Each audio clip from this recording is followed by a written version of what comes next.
Bismillahirrahmanirrahim. Assalamualaikum warahmatullahi wabarakatuh. Alhamdulillahirabbil alamin. Wa bihi nasta'in wa ala umuri dunya waddin. Rabbi shrah li sadri wa yassir li amri wa hlul 'uqdatam min lisani yafqahu qawli, amma ba'du. Yang saya banggakan mahasiswa-mahasiswi kami dari Prodi PIAUD. Alhamdulillah, pada mata kuliah Neurosains pembelajaran pada anak usia dini kita sudah melaksanakan pertemuan yang ketiga. Baik, pada pertemuan ketiga kali ini topiknya adalah mengenai tentang sistem saraf pusat, saraf tepi, dan otonom. Tujuan dalam pembelajaran, mahasiswa mampu membandingkan bagian sistem saraf pusat, saraf tepi, saraf otonom. Yang kedua, mahasiswa menunjukkan sikap penghargaan dan tes kompleksitas saraf pusat, saraf tepi, dan saraf otonom. Baik, pada kesempatan hari ini malah kita lihat dasar Al-Quran yang membahas tentang organ tubuh yang bernama otak. Di dalam surat Al-Anfal ayat 22, Allah telah berfirman, A'udzubillahi minasyaitonirrajim, Bismillahirrahmanirrahim. Inna syarrad dawab 'indallahi summum bukmul ladzina la ya'qilun. Sesungguhnya binatang atau makhluk yang seburuk-buruknya pada sisi Allah ialah orang-orang yang peka dan tuli, yang tidak mengerti apa-apapun. Di dalam Al-Quran tersebut memotivasi kepada kita semua. Di dalam surat Al-Anfal ayat 22 memotivasi manusia agar memperhatikan dirinya, menggunakan otaknya untuk meneliti, menggunakan otaknya untuk mentafakuri dan mentadaburi tentang organ yang berbentuk otak. Baik, mahasiswa yang saya banggakan, pada pertemuan hari ini kita membahas tentang sistem saraf. Mari kita pelajari bersama. Yang pertama adalah apa pengertian dari saraf. Saraf adalah kumpulan saraf yang kompleks, sel-sel khusus yang dikenal sebagai neuron yang mengirimkan sinyal ke berbagai bagian tubuh. Jadi sistem saraf itu adalah kumpulan saraf, kumpulan dari berbagai saraf yang kompleks dan sel-sel khusus yang dikenal sebagai neuron. Jadi dalam otak manusia itu terdapat ratusan bahkan jutaan neuron. Secara klasifikasi struktural, sistem saraf memiliki dua komponen, yaitu sistem saraf pusat dan sistem saraf tepi. Sistem saraf pusat terdiri dari otak dan sumsum tulang belakang. Sistem saraf ini juga terdapat yang namanya sumsum tulang belakang. Sistem saraf tepi dari neuron sensorik, ganglia, kelompok neuron, dan saraf yang terhubung satu sama lain ke sistem saraf pusat. Dalam klasifikasinya, dalam sistem saraf, yang pertama, sistem saraf pusat mengendalikan seluruh pengetahuan atau seluruh pengaturan dan pengelolaan rangsangan, mulai dari pengatur pikiran, mengatur gerakan, emosi, pernapasan, denyut jantung, pelepasan berbagai hormon, suhu tubuh kita, hingga koordinasi seluruh sel saraf untuk melakukan fungsi pengaturan di dalam tubuh. Untuk sistem saraf tepi, fungsi utama dari sistem saraf tepi ini adalah menghantarkan semua respon yang sudah diolah oleh sistem saraf pusat ke seluruh bagian tubuh manusia. Dalam sistem saraf pusat terbagi menjadi dua, yaitu ada otak dan sumsum tulang belakang. Otak adalah organ yang berada di kepala sebagai pengendali semua fungsi tubuh manusia. Sedangkan sumsum tulang belakang berfungsi membawa informasi dari berbagai bagian tubuh ke otak dan sebaliknya. Jadi jika dicontohkan ketika kita bertemu dengan seseorang, itu otak kita merespon. Jadi pertama itu otak itu dikendalikan. Seluruh dari kabar dari sumsum tulang belakang atau tulang tepi itu membawa kabar ketemu dengan seseorang, dan otak merespon dengan cepat, apakah ingat ataukah lupa siapa yang pada hadapan kita. Ya, jadi secepat itu otak merespon. Nah, tentunya pada anak usia dini perlu nutrisi-nutrisi untuk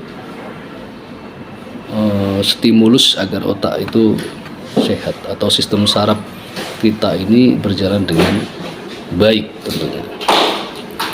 Anatomi otak. Dalam anatomi otak kita lihat di dalam gambar tersebut, di situ ada otak besar atau cerebrum. Dalam otak besar berfungsi mengendalikan pemikiran, perilaku, bahasa, penginderaan hingga kepribadian seseorang. Yang kedua ada batang otak. Batang otak berperan penting sebagai pusat kendali berbagai fungsi tubuh seperti mengontrol pergerakan mata dan memproses informasi visual, bunyi, dan sensoris. Yang selanjutnya yang warna biru itu adalah cerebellum atau otak kecil. Otak kecil itu berperan menerima informasi dari sistem keseimbangan telinga bagian dalam, saraf sensorik, dan sistem pendengaran dan visual. Gambar tersebut menunjukkan bahwa gambar sumsum tulang belakang. Nah, sumsum tulang belakang ini adalah penghubung otak dengan seluruh tubuh. Jadi berperan langsung dalam proses gerak refleks. Mekanismenya adalah rangsangan dari reseptor dibawa oleh neuron sensorik menuju sumsum tulang belakang melalui akar dorsal untuk diolah dan ditanggapi oleh otak. Nah, begitu responsifnya seluruh sel saraf yang ada pada tubuh kita sampai ke otak baru disimpulkan oleh otak. Nah, itu adalah gambar dari sumsum tulang belakang.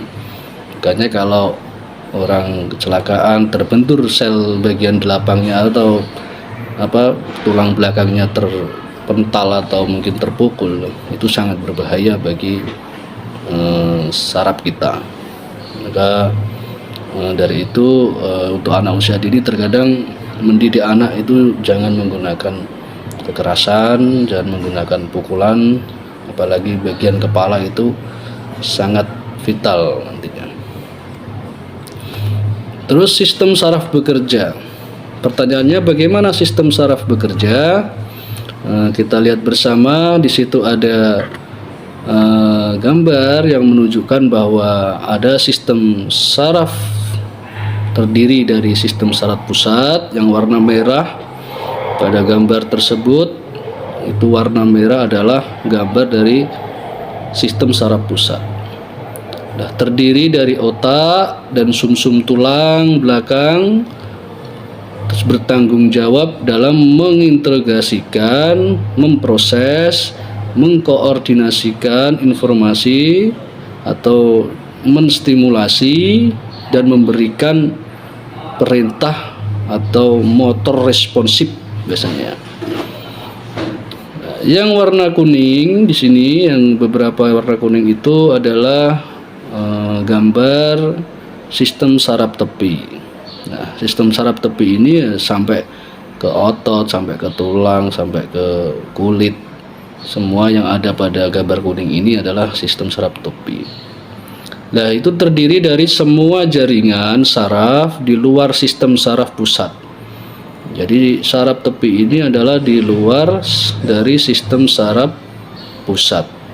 ya, bertanggung jawab dalam meneruskan informasi antara sistem saraf pusat ke seluruh tubuh. Jadi tubuh kita ini informasi dari tubuh kita ini dibawa oleh saraf tepi, kemudian dihantarkan kepada saraf pusat, baru otak bisa menyimpulkan. Yang pertama kita lihat adalah reseptor sistem saraf tepi. Adanya perubahan lingkungan baik secara internal ataupun eksternal ditangkap oleh reseptor atau reseptor yang ada di tubuh kita sebagai stimulus. Itu sistem saraf tepi itu sebagai reseptor. Yang kedua, sistem sensorik atau aferen saraf tepi. Nah, ini menstimulus yang terdeteksi disalurkan dari reseptor pada saraf tepi ke sistem saraf pusat oleh sistem sensorik untuk diolah. Nah, ini alurannya adalah sistem saraf tepi ini nanti akan diolah lewat sensorik. Nah, sistem saraf pusat adalah informasi yang didapatkan, dialah dengan caranya mengintegrasikan dengan mengkombinasikan perspektif sensori dengan fungsi kognitif sehingga didapatkan respon yang spesifik. Nah, ini tugasnya dari sistem saraf pusat.